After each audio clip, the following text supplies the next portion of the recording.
Manufacturing. So manufacturing is vitally important to both Greater Lincolnshire and the wider East Midlands region. It's our second biggest employer, makes over 10% of all businesses, and importantly generates nearly 20% of the total GVA for East Midlands. More locally here in Greater Lincolnshire, the overall manufacturing sector is worth over £5 billion, having grown by 36% over the past 5 years and employs 68,000 people, 15% of our workforce. The area has a diverse range of manufacturing firms with many internationally renowned primes and OEMs, but the productivity challenge, one which the whole country suffers from, is most acute amongst the SME population. Here to tell us more about those issues is Darren Joint, who not just chairs our manufacturing board, but also GLEAM, our engineering and manufacturing network in association with the University of Lincoln. Over to you, Darren. Great, thanks. Hopefully this works. I'll stay here and talk to you if that's all right. Good morning, everybody. Yeah, my name's Darren Joint. I'm the Managing Director of Viking Signs. We're an on-demand digital manufacturer of both safety signs and components for other manufacturers. I've been chair now of the manufacturing board for the LEP for 3 years, and we've got 3 key priorities we've been working on, which I'm going to talk to you a little bit about this morning. The first one is Made Smarter, and I'll talk to you about what that is and bringing the Made Smarter program to the area. The second is to introduce a peer-to-peer networking group to share best practice, and the third then is to improve, particularly for manufacturers, engagement with employer engagement with further education. So we've made progress in all of those areas, particularly in Made Smarter. So if you don't know about Made Smarter, it's a digital support program for businesses, particularly for SMEs, to improve the adoption of digital technology in manufacturing specifically. And I'm, I'd say, an evangelist for that because my business has benefited so significantly from that. We now have the largest range of products of safety signs, we think, in the world, and those are delivered on demand because we have a very strong digital workflow. And we've been very successful in linking tools together using digital methods. And I strongly believe that digital technology is the way for us to improve one of the key ways for us to improve productivity in manufacturing in the UK. And that's what Made Smarter is about. So it's a support program that's been piloted in other areas to offer both business intervention to help you decide which digital technologies, but also to give technical support in actually implementing those technologies, and then funding to support programs to do that. And that's already been proven to be successful in other areas. In the adoption of that, there's a gap in the map at the moment, and that's us across the East Midlands. And we put together a bid with 2 other LEP areas, because that was what we were asked to do for sort of D2N2 and Leicestershire LEP and us. And that in itself is a challenge to bring together those diverse areas and bodies to put together a proposal to BAYS, which we did and was adopted or agreed to. Unfortunately, because of all the disruption that everyone knows about, we haven't yet had formal go-ahead to do that, but we're very hopeful that's coming very shortly, to introduce, I think, a £3 million support programme across that whole area, and we're very hopeful that's coming very shortly. And I'm really hopeful that that is going to make a massive difference, because it already has done in the other areas where it's been adopted to the manufacturing businesses, particularly to SMEs. So the other area then is to adopt a peer-to-peer networking group, which is called GLEAM, to share best practice between manufacturers and also to improve working relationships and inter-trading locally between manufacturers. And we've had very successful meetings with that. It's growing all the time. There are also other groups in other areas that we are learning from. So particularly Nottinghamshire Manufacturing Network, I was involved with the start of that, and that's been very successful both in working manufacturers together, but also with deepening links with the academic institution, so in that case Nottingham University, and that's GLEAM is led by Lincoln University, and that's also helping us kind of embed closer links, particularly between SMEs and the academic facilities. So then the last one, which also we've had some success in, is deepening links with FE colleges and schools, and showing how manufacturing is a great career for future for young people. We had the first National Manufacturing Day this year, and certainly in the South Kesteven area, where we had a subgroup of GLEAM, we had over 400 visits from school children and FE to manufacturing businesses in the local area. So we really are making progress in all those things, and I'm very proud to have been able to facilitate that. Thanks, Darren. And we're really grateful for Darren giving the time he does to the manufacturing board, along with the other members of that board. Darren spends his time running, of course, his own business and running around picking up awards on a pretty regular basis, it seems to me. So thank you for that. I would just say you've got quite a bit of time to go before the coffee break. If you want to come back from the back there to take seats, this front row is still pretty empty. So rather than stand for a while, if you want to come and seat, and please do that. Next, to give us a summary of the critical role local infrastructure has to play, we're joined by Andy Gutherson, Executive Director of Placer at Lincolnshire County Council.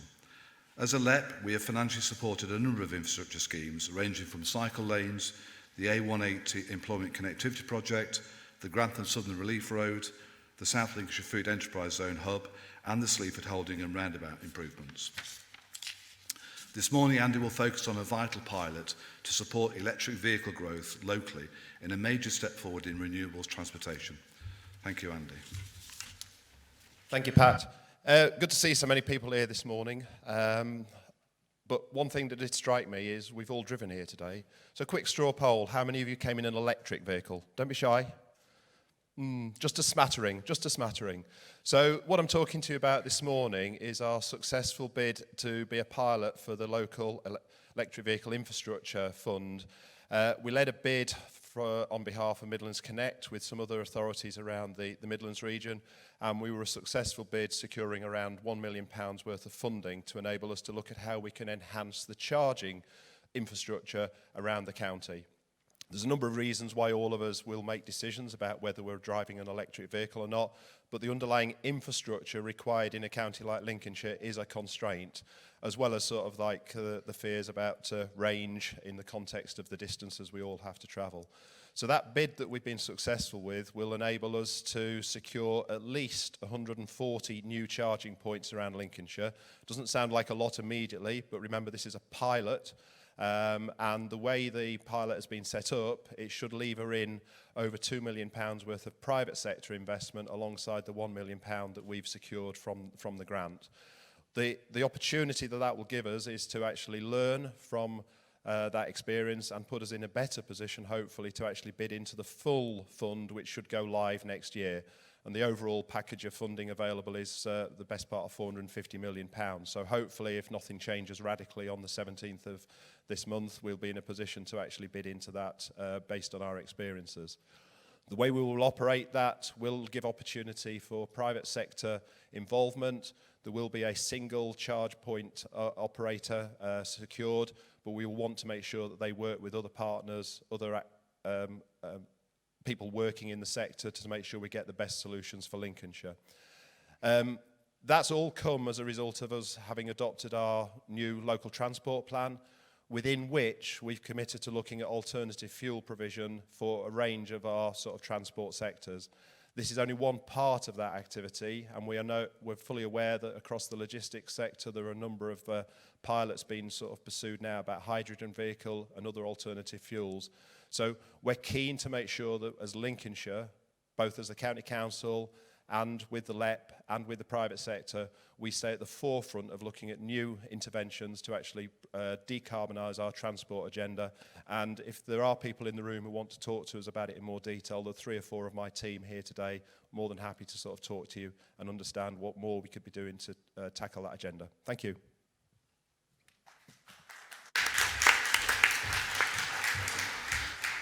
Thanks, Andy, and please do inquire of the team if you want to know more about that project.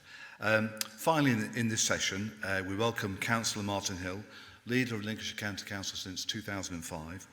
Martin is here to update you on the Greater Lincolnshire devolution bid. Devolution is a transfer of power and funding from national government to local places, meaning that decisions are made closer to the people, communities and businesses that are most directly affected by those decisions. Over to you, Martin. Thank you, Pat, and good morning, everybody. So I've just been asked to talk a little bit about devolution. So I'm sure, as you're all aware, since the Scottish referendum nearly 10 years ago, the government has been committed to devolving powers and funding to regions. So far, Scotland and Wales have had devolution, and they've rolled it out now to all the urban areas, the Manchesters and Birminghams and places like that. But obviously, since the last few years, the rural areas, like us, have said, well, hold on, we need devolution as well, because everybody, I think, understands this country is far too centralised. So since quite a few years now, all the councils in Lincolnshire, all 10 councils who are within the greater Lincolnshire area, which is the same geography as the LEP, we have been on a campaign, if you like, to actually get devolution for Lincolnshire.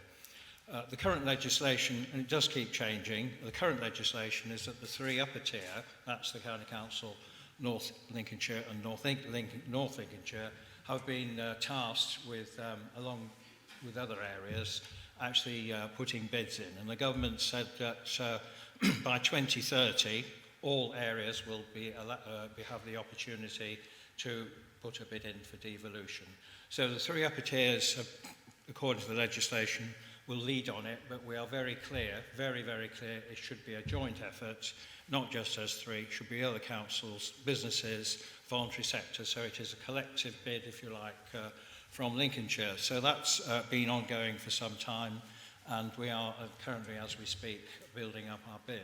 Part of that, of course, was we asked the LEP and Pat to do a consultation exercise with businesses, with you, which was held over the summer, and I can thank you all of you for, I'm hoping you all participated in that. We had a very strong response, both an online survey, but also roadshows, and thank Pat in particular, because he spent most of the summer going around the county having useful meetings, and I think those as councillors attended them as best we could, and it was a very useful exercise. So what came back? Well, first of all, a massive thumbs up for devolution for Lincolnshire. I think we all understand politically, I'm sure you do as well, we do not want to wait till 2030. We do not want to be in the slow lane, because what has become very clear over the years, and it's been very consistent, that those areas which go for devolution and have a mayor, which is the government's requirement, they're the places where government speaks to first. They will pick up the phone to the mayor of wherever and talk to them, and whether it's about more funding, whether it's about more powers, and etc., they'll talk to them first. And when they've talked to them, they'll let everybody else have their sort of what's left, if you like. And that has been rolled out with the levelling up agenda, where we don't get the cream, we get what's left at the end of it once the mayors and the devolved areas have had it. So I think we're all clear and we're exactly on the same page. We can't allow Lincolnshire to be left in the slow lane, picking up the scraps of somebody else. So that's clear. So very pleased to hear that businesses totally support that. Then, not surprisingly, the two main things that came out of that were about infrastructure, communications, both sorts, both physical and internet and so on, etc. But also, very important, about skills as well. Businesses here, actually everywhere, they want employees coming in to have the skills which are useful for their business. And again, the skills provision is very centralised and nationalised at the moment. And I think a lot of areas feel that the skills system isn't producing the skills of the workforce that are needed. And frankly, with a national system, what happens is civil servants will often decide what works for London and Birmingham and Manchester and probably just roll the whole thing out just like that. But what works for Birmingham, London and Manchester, for example, doesn't really sometimes work for rural areas like Lincolnshire. So obviously it's all about more funding and powers, as I said, and obviously we all want to do that, don't we? Because we want our businesses and our organisations to succeed. But of course we also want Lincolnshire to succeed, because we all know what a great place it is and what massive opportunities there are. So in terms of that, thank you for that feedback. That's been very useful and will be part of a powerful argument to government and MPs, to be honest, that we want this. There is almost unanimous support for this, but I'll be honest with you, there are some of our MPs, not many, who are quite resistant to it. I think they They're nervous about having a mayor, a directly elected mayor. I don't think any of us are actually very keen on it, but frankly, those are the rules of the game, and that's what's going to happen. And I would just urge any of you to lobby your MPs, because obviously we do need most of them to be on side for this, because when the next round of bidding happens in next year, I suspect, we do want our MPs to be backing these bids, because I think they need to understand, like we understand, that this is really important for Lincolnshire, and we need, if we want the future prosperity and health of this county to carry on, it's very important that there is a unanimous bid going forward. In terms of what is currently in the bid, it is very much about, there's three themes we've chosen, basically to try and fit into the requirements of what the civil servants want, because although they call it devolution, you still have to fit in with their template, if you like. So it's very much about ports and logistics, food, and green energy and decarbonisation, which, as we're all aware, are three very important themes for Lincolnshire. We've stuck to the three because, although there are others, particularly defence, which I think we all feel is a growing and really important part of our county, but we've stuck to those three to keep it fairly straightforward, and I think that's had a pretty positive response, both locally and with government. So the next steps are, we want to get ourselves into a place where we can say to government, next round of bids, we're ready, willing and able to carry on and go for a bid. Already we know that, as well as the larger urban areas, the Birminghams, the Birminghams and Manchesters, etc., we now know that Derbyshire and Nottinghamshire are now they're now in this round of bids, and rumour is that Norfolk and Suffolk will also might be announced fairly shortly, as well as Cornwall. So you don't need to be a geographic expert to realise we're nearly getting to the stage now, we're nearly going to be surrounded by areas which do have devolution. Peterborough and Cambridge, or it has had theirs for some time. So it is vitally important for this area, for Lincolnshire, to make sure we are in the next round, because we don't want to be everybody else picking up the cream and we're left picking up the scraps afterwards. So if you want any questions or anything, there's a lot of stuff online with it, but Andy's here, and Justin Brown's here, and Matt from the County Council, or indeed Ruth, will be very happy to actually explain to you anything else that needs to happen. But just thank you for your participation in this really important project, and let's hope we're successful next year. Thank you.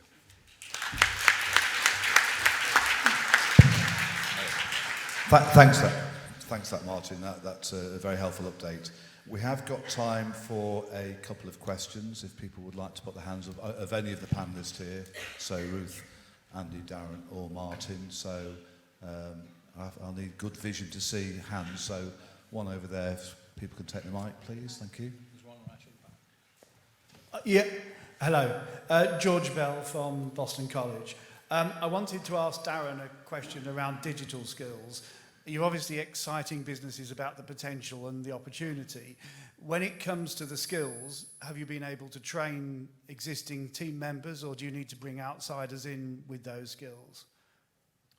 I think it's a mix. I mean, one of the aspects of Made Smarter that I would like to promote, and we've been trying to make part of the provision, is that there isn't currently, I would say, like Warwick Manufacturing Group or the MTC, there are in other places within the whole area, there are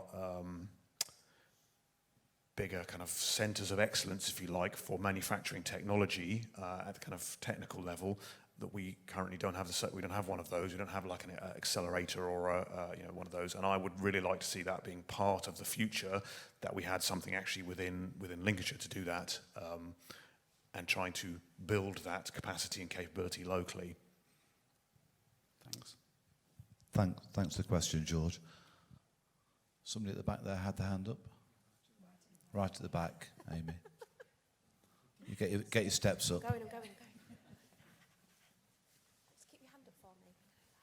And then perhaps one more after that, if there is another hand. Hi, Susan Sullivan, a student. I was wondering when the county might declare themselves a circular economy in order to fulfil the UN SDGs. Andy, I think we'll probably throw that in your direction if you don't mind. Yeah, as an authority, the County Council are implementing actions to deliver against a Green Master Plan that's been adopted by the Council. All of the local authorities in the area have commitments to deliver zero carbon targets. There are different dates that each authority is aiming for. And within that, some of the activities that each of us do as statutory functions form part and parcel of our approach to actually addressing the whole agenda regarding sort of reducing waste, making better use of all of our raw materials, etc.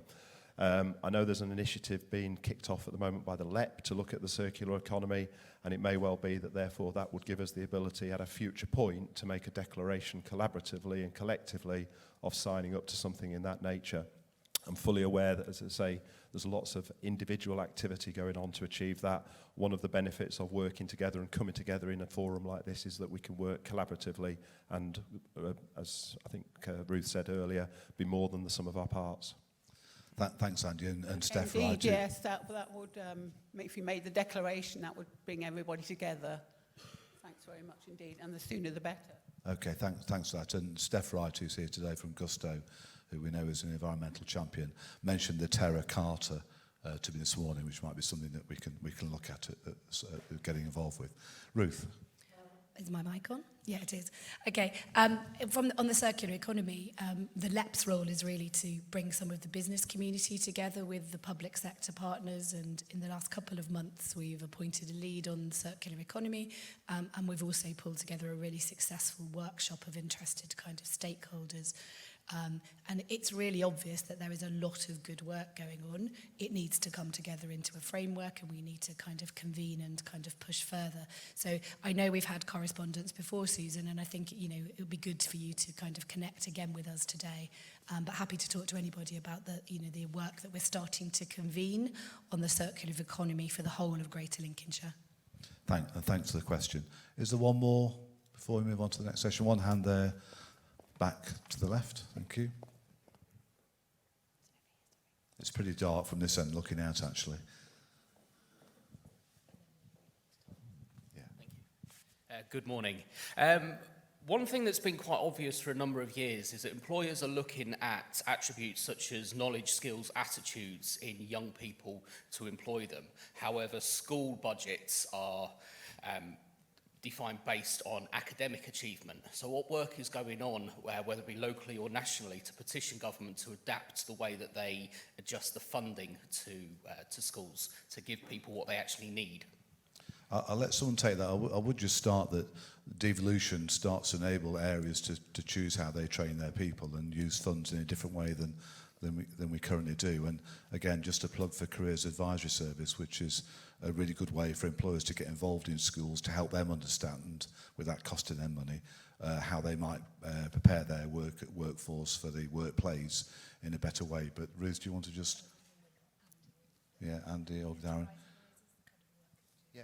So one of the ways that that's been addressed is by people in business or in leading positions going into schools and acting as careers advisors. So I'm a careers advisor to a local school where I live. By inference there, Darren obviously is as well. And that gives us the ability to go in and actually bring our real-world experience to pupils, get them to understand the opportunities that might exist. When I go into school and talk about what the public sector does, even the teachers are surprised about the range of employment opportunities that exist in the public sector. So if people already in the teaching profession aren't fully aware of the opportunities, the career paths that are available, we've all got to be better at actually going in and bringing the work experience to life for pupils. That's something we can all have a foot in the short to medium term to actually help that and give people the genuine belief that there is a choice between their different career paths, whether it's an apprenticeship, further training, or going to university. Darren?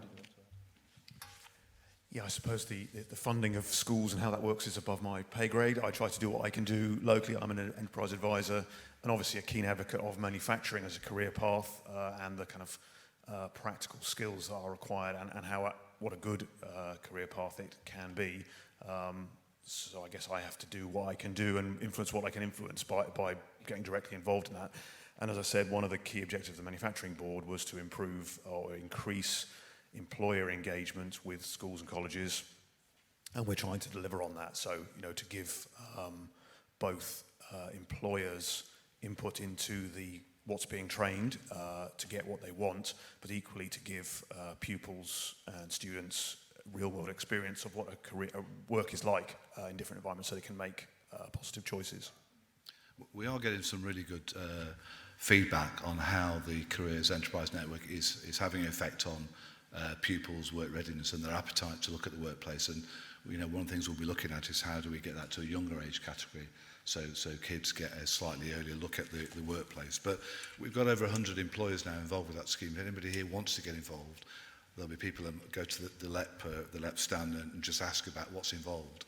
It doesn't need to take a lot of time. It's how much you want to give, but you are helping to shape your workforce, and I think it's quite rewarding from people who get involved. So thank you for that. We're about to evolve the group.